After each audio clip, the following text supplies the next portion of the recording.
Hello everyone, I'm Sunanta from SNS College of Technology, Department of Mathematics. As the continuation of the lecture series in the topic standard distributions or probability distributions, we are going to see what is binomial distribution in this lecture video. So first, what is binomial distribution? Before knowing that, we have to know something like in real life situations, many experiments have only two possible outcomes, such as success or failure, yes or no, defective or not defective. So in that case, binomial distribution helps us to calculate the probability of obtaining specific number of successes in repeated experiments. So a random experiment follows binomial distribution when the number of trials are fixed. Each trial has only two possible outcomes. Next is the probability of success remains constant. So trials are independent.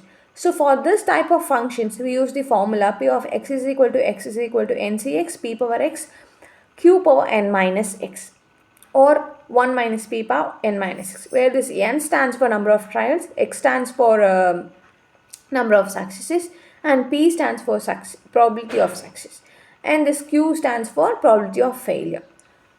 So next is the mean and variance. So mean mu is equal to np and variance is sigma square is equal to npq, and where this q stands for 1 minus p.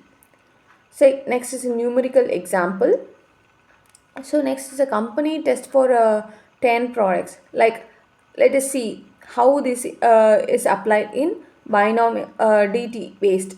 Like a college placement cell wants to improve the success rate of students clearing an online uh, assessment. So from past data, each student may cases passes, like some success, some failures test. So the probability of the student passing the test is estimated to be 0.6. So the placement team wants to predict the outcomes and plans strength training strategies effectively.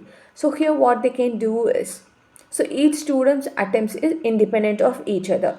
So there are only two outcomes, which are pass and fail. Next, the probability of success remains constant. So the situation can be modeled using a binomial distribution. So the model will be, let us consider only 10 students. Next is a p is equal to 0.6 and the random variable x is equal to number of students. So here is one such example. So the company tests 10 products like that. So the defective product is 0.1 percentage. So the probability of expected exactly two defective products is what we are going to calculate. So similarly, we have here the formula for NP, and S square is nothing but the variance, and what is NP and Q are nothing but number of trials, probability of success and probability of failure. So here is one more example in which a hospital record shows that the patient suffering from a certain disease and 75% of them are dying out of it. And what is the probability that 6 randomly selected patients, in that 4 will be recovering. So here the n is 6, 4 out of will be recovering. So the probability of success will be 4, and so the probability of success will be x is equal to 4, then p is equal to 0.25, and the q will be 75 based on the given percentages. So on applying everything in the formula, that is p of x is equal to ncx p power x q power n minus 6, we are getting the p of x as 0.0329595. So here is the third problem, in which an old days there was a probability of 0.8 of success in any attempt to make a telephone call. So here we are going to calculate the probability of having 7 success out of 10 calls. So x is a probability of getting a success through, that is a probability of getting a call.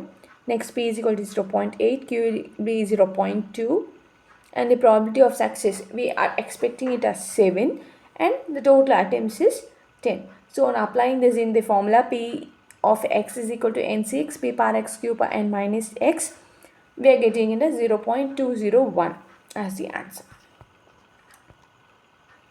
So here is the binomial distribution curve. Thank you.